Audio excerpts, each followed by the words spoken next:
Mes prochains invités, c'est Mme Marilyn Villemur. Bonjour. Bonjour. Et M. Samuel Hamel. Bonjour. Bonjour.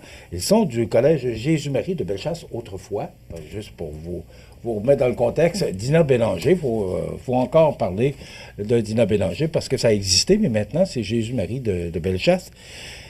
Parlez, parce que vous êtes ici pour nous parler de tout ce qui se passe dans ce beau collège-là. Oui. Et d'abord, Marilyn, vous allez nous parler du marché de Noël. Oui. Parce qu'on a justement des publicités qui passent, puis ça ne l'air tellement pas. Oui.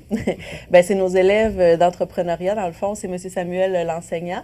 Nos élèves d'entrepreneuriat vont offrir leurs produits de leurs entreprises, en fait, là, jeudi le 12 décembre en après-midi à l'espace créatif Dina Bélanger sur la rue principale à Saint-Michel de Bellechasse.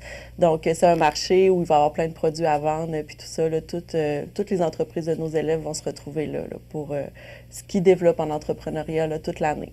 Bon, parce qu'on fait le lien, parce qu'on va en parler tout à l'heure de l'entrepreneuriat, ça semble bien important au collège. Vraiment, vraiment, c'est quelque chose qu'on développe depuis déjà 2 ans, qu'on est dans l'idéation de tout ça. Pourquoi elle est là? Parce que à la base, notre école, on est vraiment, on est une école, on a à peine 300 élèves, donc on est vraiment proche de nos élèves. C'était depuis, moi, ça fait 18 ans que je suis là, puis c'est vraiment une école, on prend le temps souvent on enseigne sur 2 niveaux, parce que c'est pas une école qui est très grande, donc on a le temps vraiment de bien connaître nos élèves. Puis on se demandait justement comment est-ce qu'on peut les apporter à être la meilleure version d'eux-mêmes en sortant, le profil de sortie, d'être capable d'être des élèves qui sont entrepreneurs de leur avenir. Parce que, tu sais, on parle d'entrepreneuriat, mais c'est pas on veut pas, tu sais, avoir des élèves qui arrivent et qui veulent fonder nécessairement une entreprise. On n'est pas là, on est vraiment dans le développement de la personne avec des qualités entrepreneuriales, que ce soit la communication, la collaboration. Et on trouvait qu'on avait déjà justement cette proximité-là avec les élèves pour pouvoir les amener plus loin dans leur cheminement puis dans leurs compétences, en fait. Donc, on trouvait que l'avenue entrepreneuriale était vraiment bien tracé pour l'école qu'on était déjà. Mais est-ce que c'est une spécialisation du collège? En fait, c'est un parcours qu'on bâtit de secondaire 1 à 5. Donc, tous les élèves qui arrivent au collège sont pris en charge dans le parcours entrepreneurial.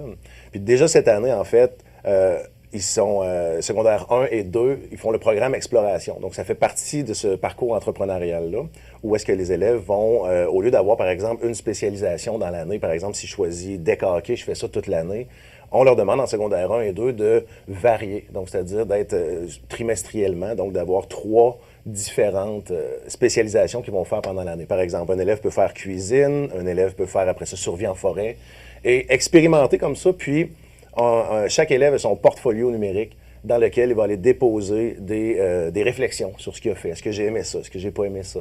Quelles compétences j'ai... Parce que chaque enseignant aussi va développer et mettre l'emphase sur une compétence entrepreneuriale. Tu sais, par exemple, en cuisine, je pense, Marilyn, bon, c'était sur... La gestion de projet efficace. Donc, exact. Prendre une recette, la prendre à la base, puis après ça, l'amener à terme. Donc, ça, c'est la compétence qu'on travaillait là, en cuisine. Puis donc, les élèves vont avoir une petite réflexion là-dessus. Puis à la fin de chacun, dans le fond, de ces trimestres-là, ben, il y a tout le temps une petite visée entrepreneuriale. C'est-à-dire que, par exemple, bon, en cuisine, bon, ils ont fait des cupcakes pour...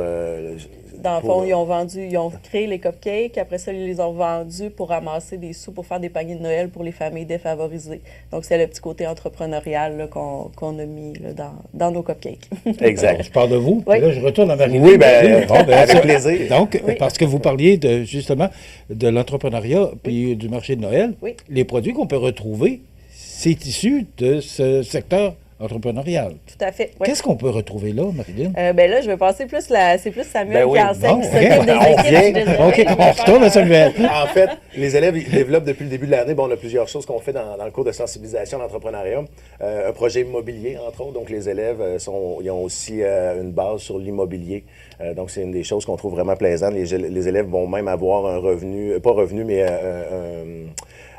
une somme d'argent fictive avec laquelle ils vont acheter des immeubles à revenus. En tout cas, on a cette... Et parallèlement à tout ça, bon, ils bâtissent leur petite entreprise, donc de leur propre chef.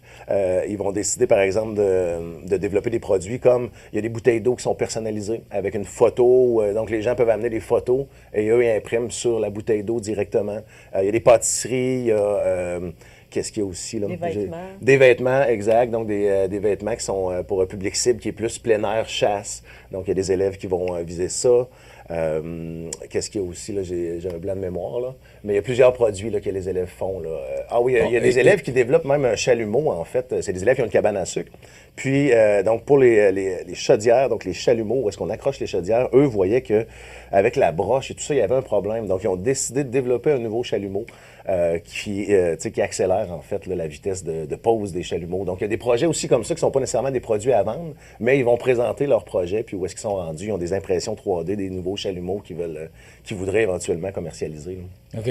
Mais vous dites qu'ils ne seront pas nécessairement à vendre. Mais est-ce qu'il va y avoir des produits à vendre pour le marché de Noël? Oui, c'est ça, bouteilles d'eau. On apporte de Pour l'argent. encourager ces jeunes-là. Donc, beaucoup à manger, c'est ça. Donc, les pâtisseries. Il y en a qui font aussi des pots maçons avec des bases à l'intérieur de soupe ou pour des desserts ou des crêpes. Donc, tous les pots maçons avec les mélanges secs avec lesquels on peut apporter, dans le fond, ajouter les œufs et tout ça à la maison.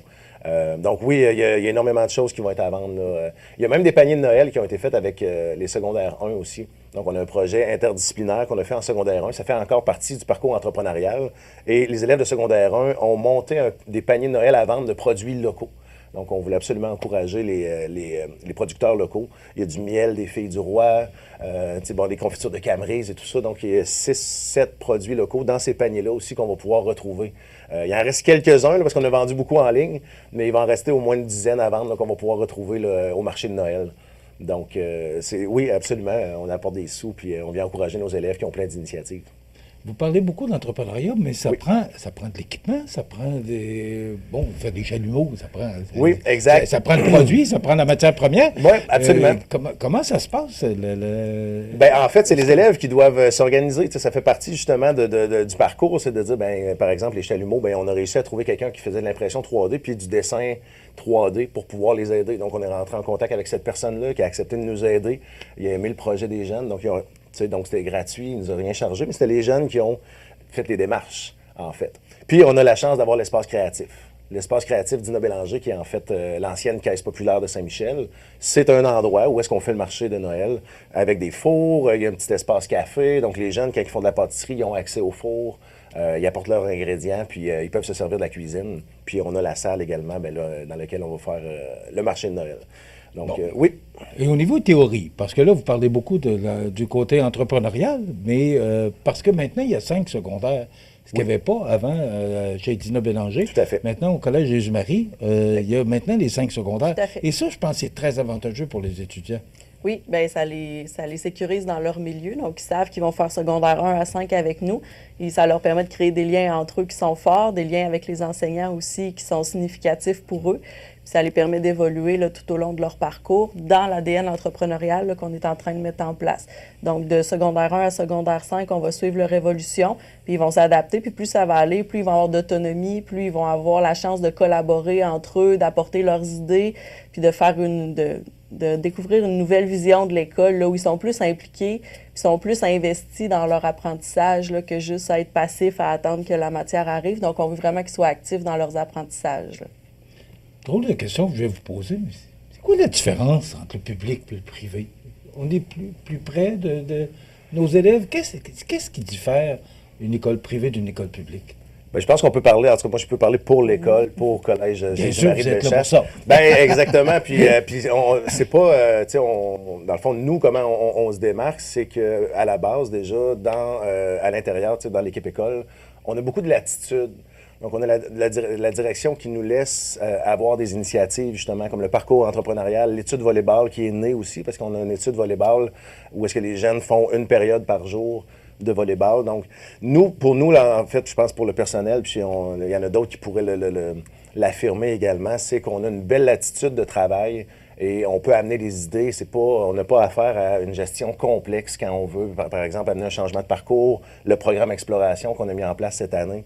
Donc, on a la possibilité de pouvoir justement avoir des initiatives. Puis ça, c'est stimulant dans un milieu d'enseignement, dans le fond, parce qu'on peut vraiment faire une différence. Puis un exemple concret de ça, c'est la semaine prochaine, dans le fond, à l'école, c'est la semaine CJMB. C'est notre première semaine comme ça.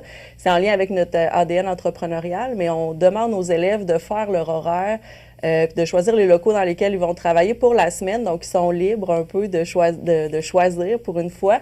Ils ont des projets sur lesquels ils doivent travailler dans la semaine. Donc, ça a été expliqué par les enseignants auparavant eux font leur propre horaire, choisissent leurs locaux, puis tout ça. Puis à travers ça, ben, on a mixé des conférences d'entrepreneurs, des conférences d'auteurs qui viennent les rencontrer. Il y a le marché de Noël qui va avoir lieu cette semaine-là aussi. Puis il y a une préparation à Noël avec le père Thomas qui vient nous visiter. Donc ça fait une semaine vraiment dynamique. Puis on s'est permis de faire ça justement parce qu'on a une petite école, on a un petit milieu, on est proche de nos élèves. Donc c'est le genre d'opportunité là, qu'on peut avoir. Là. Qui vous permet, en tant que collège privé, de faire qu'on ne pourrait pas faire dans le public. Exact. Tout ça pour renforcer l'expérience pour l'élève également. Donc, on est vraiment... Ce qu'on garde en tête à chaque fois qu'on développe un projet, on veut vraiment que l'élève ait l'opportunité de développer ses capacités, puis de découvrir d'ailleurs qu'est-ce qu'il aime. L'entrepreneuriat, c'est un peu ça aussi, donc de découvrir les aptitudes, découvrir ses intérêts, puis après ça, de prendre confiance et de pouvoir agir, avoir des initiatives qui soient entrepreneuriales ou tout simplement de s'impliquer avec ses forces. Vous parlez beaucoup d'entrepreneuriat. Est-ce que tous les jeunes ont ce côté-là, ou s'ils le développent avec le temps? Parce que vous parlez de beaucoup, vous insistez beaucoup sur l'entrepreneuriat. Est-ce que ces jeunes-là sont tous voués ou on peut les emmener à... Bien, en fait, je pense vraiment qu'il faut voir le développement, c'est comme l'élève entrepreneur de son avenir. Donc, on parle le mot entrepreneuriat, donc il faut vraiment... Tout élève, dans le fond, ce qu'on veut, c'est qu'il développe justement ses capacités au maximum. Donc ça, je pense que tout élève veut ça. Les parents aussi des élèves veulent qu'ils trouvent... Par exemple, c'est un élève qui est plus artistique, donc d'être capable d'avoir des opportunités d'initiative dans leurs intérêts. Mais comment vous faites pour déceler ça? Bien, entre autres, avec le programme Exploration. Donc, les élèves vont essayer plusieurs choses. Donc, on leur demande de varier. Puis, dans leur portfolio numérique dans lequel ils vont se présenter, que les parents vont avoir accès également, bien, ils vont pouvoir coucher des réflexions sur ce qu'ils font. Vous dire, ah ben oui, mais ça, j'ai vraiment aimé ça. Ou, ah ben non, ça, moi, je le vois quand je collabore peut-être avec trop de monde, j'aime mieux quand je suis un petit peu plus tout seul. OK, ben c'est bien, mais il faut le savoir, tu sais.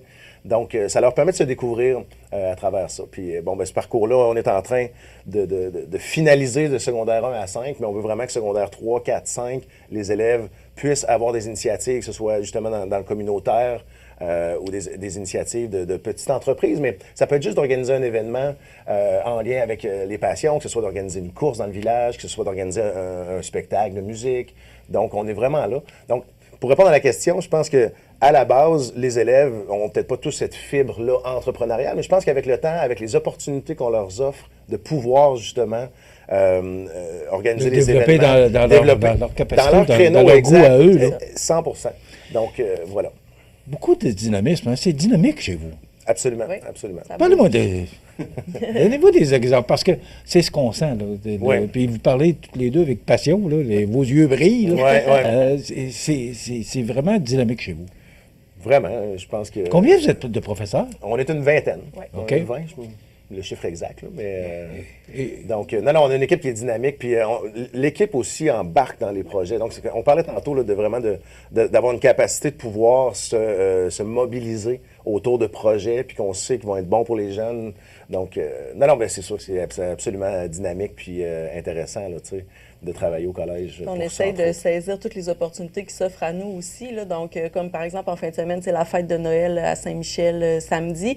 Donc, l'espace créatif va être ouvert, on va vendre de la pizza, on va animer des activités. Donc, on veut vraiment s'inclure aussi dans la communauté pour faire une différence là, dans le milieu de Saint-Michel et les alentours. OK, c'est les étudiants avec les professeurs? Oui, il y a des étudiants, il y a des OK. enseignants. Puis, tu sais, pour nous, ça nous tient vraiment à cœur, là, la réussite de tous ces projets-là. Donc, on s'implique beaucoup au quotidien pour faire briller notre école, puis pour faire rayonner nos jeunes aussi là, à l'interne et à l'externe.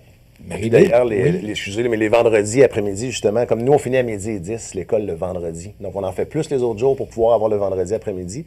Puis, il y a des élèves d'entrepreneuriat qui viennent au café, puis c'est ouvert. Il y a des jeux de société. Les gens de la communauté viennent. Donc, c'est le fun de voir les personnes. Il y a des retraités, il y a des plus jeunes qui viennent travailler aussi, des élèves de l'école qui viennent à l'espace pour travailler.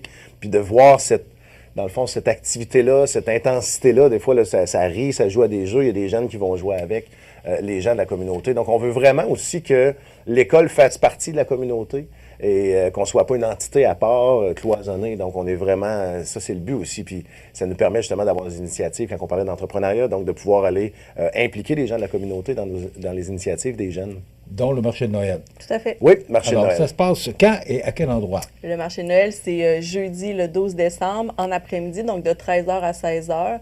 Les gens peuvent venir, les portes vont être ouvertes, puis on les attend là, avec impatience. C'est à l'ancienne caisse populaire de Saint-Michel, donc à l'espace créatif d'Ina Bélanger, là, maintenant.